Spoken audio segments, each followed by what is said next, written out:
ဒီနေ့ဆရာတော်ရဲ့ဩဝါဒကိုလည်းပဲနာကြားပြီးပေါ့နော်သံဃာတော်များရဲ့ပရိတရားတို့လည်းပဲနာကြားပြီးသွားပြီအပြည့်ပြည့်ဆိုင်ရာမြန်မာယဟန်တော်များသာသနာ့အချောင်းပြည့်ပြည့်ဆိုင်ရာမြန်မာယဟန်တော်များ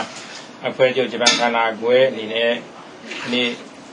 ကျောင်းနေရာအဟောင်းကနေပြီးတော့ကျောင်းနေရာအသစ်ကိုရွှေ့ပြောင်းလာတဲ့အခမ်းအနားမှာ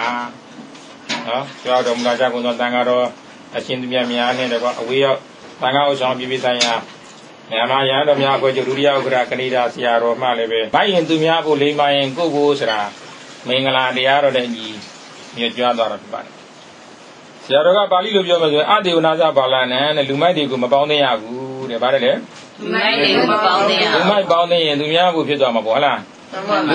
းလူမိုက်ကိုပေါင်းသိရင်ကိုယ်လည်းပဲဗါဖြစ်သွားမလဲလူမိုက်ဖြစ်သွားပါမယ်ဒါဆိုလို့ရင်ဘာကိုပေါင်းသိရမလဲပန္တိတာနဲ့ဇတေဝနာလိမ္မာရင်ဘယ်သူကိုတယ်လဲကိုပါရှင်ဒါဆိုလို့ရှိရင်ကိုလိမ္မာအောင်ဘယ်သူနဲ့ပေါင်းရမလဲလေပညာရှိနဲ့ပန္တိတာနဲ့ပေါင်းရမယ်နော်ဘာလနဲ့ပေါင်းရင်ကိုလည်းပဲဘာလဖြစ်သွားမယ်ပန္တိတာနဲ့ပေါင်းရင်ကိုကလည်းပန္တိတာနဲ့ဖြစ်သွားဥပမာတဲ့နော်ဆိုကြပါစေနော်ငပြောရွက်ဖဲရွက်တွေဟာသူတို့ကြည့်တယ်ဆိုလို့ရှိရင်ကြာနော်ကြာရွက်တွေဟာသူတို့ကြည့်တယ်ဆိုလို့ရှိရင်သူနော်ငပြောရွက်ဖဲရွက်ကြာရွက်သူတို့ရဲ့အနံလေးတွေသင်းပြီးတော့နေကြရတယ်သို့သောအဲ့ဒီဖဲရွက်တွေကိုငါးညီတို့အမဲနော်အမဲသားတို့စတဲ့အဲ့ဒီအညီအဟောက်တွေထုတ်လိုက်လို့ရှိရင်အဲ့ဒီနော်ဖဲရွက်တွေနော်ကြာရွက်တွေဟာလည်းပဲမူလအယောင်ပြောက်ပြီးတော့မူလအနံပြောက်ပြီးတော့ဘာဖြစ်မလဲအညီအဟောက်အနံတွေကူးဆက်သွားနိုင်တယ်လို့မိမိတို့ပင်ကိုပကတိဖြူစင်နေတဲ့စိတ်တက်ကလေးတွေမိမိတို့လက်ရှိသူတော်ကောင်းဒီပင်လေးရဲ့သူယုံမာနဲ့ပေါင်းသိလိုက်မယ်ဆိုလို့ရှိရင်မိမိတို့လည်းပဲဘာဖြစ်သွားမလဲသူယုံမာဆင်ဖြစ်သွားနိုင်တယ်ဒါကြောင့်မလို့ဆရာတော်ဘုရားကပြောတယ်မိုက်လို့ရှိရင်ဘယ်သူကိုလဲများဖို့ပါရှင်ဒါဆိုလို့ရင်ဥဒ္ဓနုတရားဓမ္မတွေကမူလကလေမာရင်းစွာရှိတဲ့လေမာရင်းစွဲရှိတဲ့အတွက်ကြောင့်နော်မိမိတို့ရဲ့ဂုဏ်တွေမူလရှိတဲ့ဂုဏ်တွေမညှိုးနွမ်းအောင်နော်ပညာရှိကိုသာပေါင်းသိပြီးတော့မှပညာရှိရဲ့နော်ဂုဏ်သတင်းတွေကြော်ကြားတဲ့ပညာရှိရဲ့အဆုံးအမတွေနော်ကိုကျိုးဆွမ်းတဲ့ပုဂ္ဂိုလ်တွေအနစ်နာခံတဲ့ပုဂ္ဂိုလ်တွေအများကျိုးဆောင်ရွက်တဲ့ပုဂ္ဂိုလ်တွေနော်ခေါင်းဆောင်ခေါင်းမြတ်ပြုနိုင်တဲ့အရေးချင်းရှိတဲ့ပုဂ္ဂိုလ်တွေကိုမိမိတို့ကပါတယ်လေပဏိဒအဖြစ်နဲ့ရှေ့တန်းတင်ပြီးတော့ယနေ့နော်မိမိတို့ပေါင်းသိသွားရမယ်ဆိုလို့ရှိရင်မိမိတို့နိုင်ငံမှာစံထားလောက်တဲ့ဉာဏ်ပညာရှိလူပညာရှိပုဂ္ဂိုလ်တွေမရှိလားရှိသလားရှိပါတယ်ရှင်အဲဒီဉာဏ်ပညာရှိလူပညာရှိပုဂ္ဂိုလ်တွေရဲ့အဆိုအမိန့်တွေနော်အဲ့ဒီအဆိုအမိန့်တွေတရားစကားတွေကိုနာခံမှတ်သားပြီးတော့ဥစ္စနုဓမ္မတွေကလည်းပဲလိုက်နာဖို့မလိုအောင်လားလိုအပ်သလားလိုအပ်ပါတယ်လိုအပ်ပြီတဲ့နော်ဒါကြောင့်အဲ့လိုလိုက်နာဖို့လိုအပ်တယ်လို့အာလုံးသောပညာရှိများရဲ့ကိုယ်စာ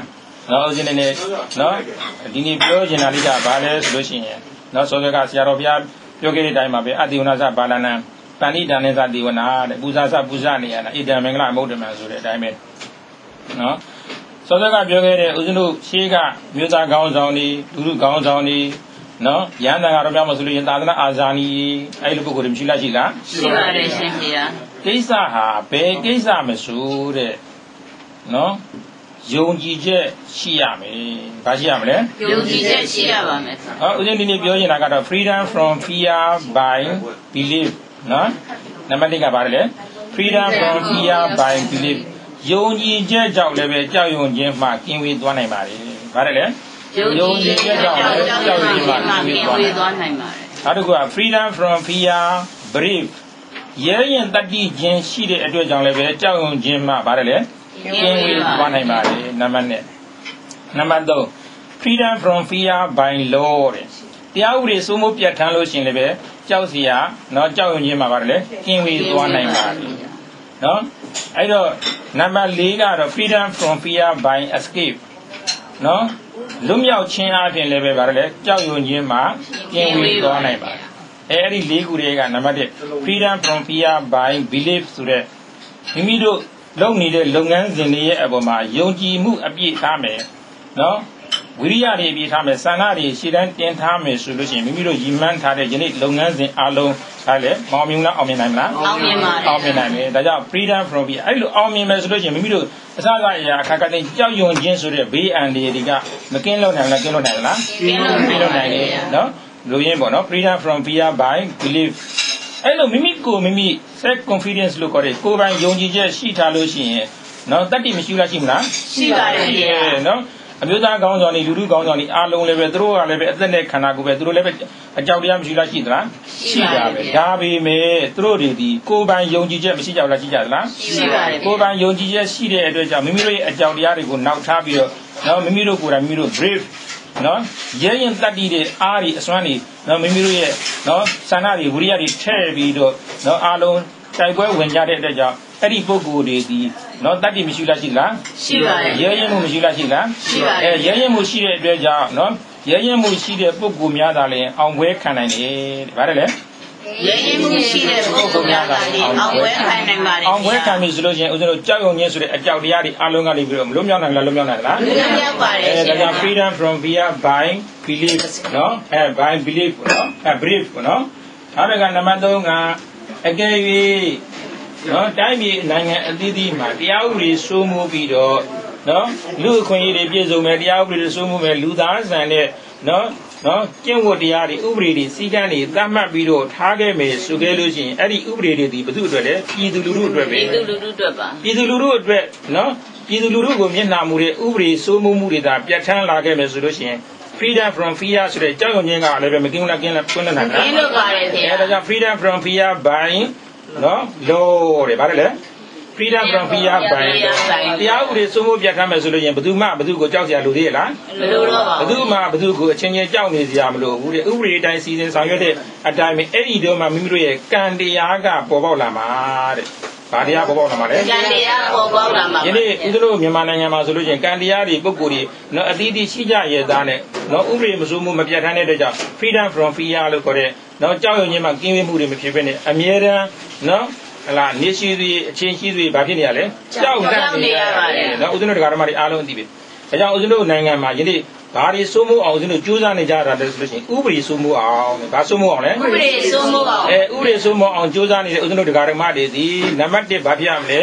ယုံကြည်မှုရှိရပါမယ်နံပါတ်2ပါတယ်လေယုံကြည်မှုရှိရပါမယ်ယုံကြည်မှုရှိပြီးတော့မိမိတို့ရဲ့ယုံကြည်ခြင်းအပေါ်မှာရပ်တည်ပြီးတော့မိမိတို့ရဲရင်မှုတတ်တည်ရှိရပါမယ်နံပါတ်3အဲ့လိုရဲရင်မှုတတ်တည်ရှိပြီးတော့မိမိတို့လိုလားတဲ့ဥပဒေစိုးမိုးတဲ့နိုင်ငံတစ်ခုဖြစ်ပေါ်လာအောင်မိမိတို့အခြေခံဥပဒေရမှာဆိုအကုန်လုံးတော့တရားဥပဒေမျှတတဲ့ဥပဒေမျိုးပေါ်ပေါက်လာအောင်ဘာလို့အောင်မလဲဆိုလို့ချင်းမိမိတို့ကြိုးစားရမယ်ဘာလို့အောင်မလဲကြိုးစားပါအဲ့လိုဥပဒေတွေပြဋ္ဌာန်းလာခဲ့မယ်ဆိုလို့ချင်းကြောက်ရွံ့ခြင်းသဘောတရားတွေကလည်းမိမိတို့မကင်းလွတ်နိုင်လားကင်းလွတ်နိုင်လားကင်းလွတ်နိုင်ပါကင်းလွတ်နိုင်တယ်မိမိတို့တွေမို့တနိုင်ငံလုံးကင်းလွတ်အောင်မိမိတို့အနေနဲ့ဘာလို့အောင်မလဲဆိုလို့ချင်းကြိုးစားရမယ်ဘာကြိုးစားရမှာလဲဆိုလို့ချင်းဥပဒေစိုးမိုးတဲ့နိုင်ငံတစ်ခုဖြစ်ပေါ်လာအောင်ဘာကြိုးစားရမှာလဲဥပဒေစိုးမိုးတဲ့နိုင်ငံတစ်ခုဖြစ်ပေါ်ဥပဒေစိုးမိုးတဲ့နိုင်ငံတစ်ခုဖြစ်ပေါ်လ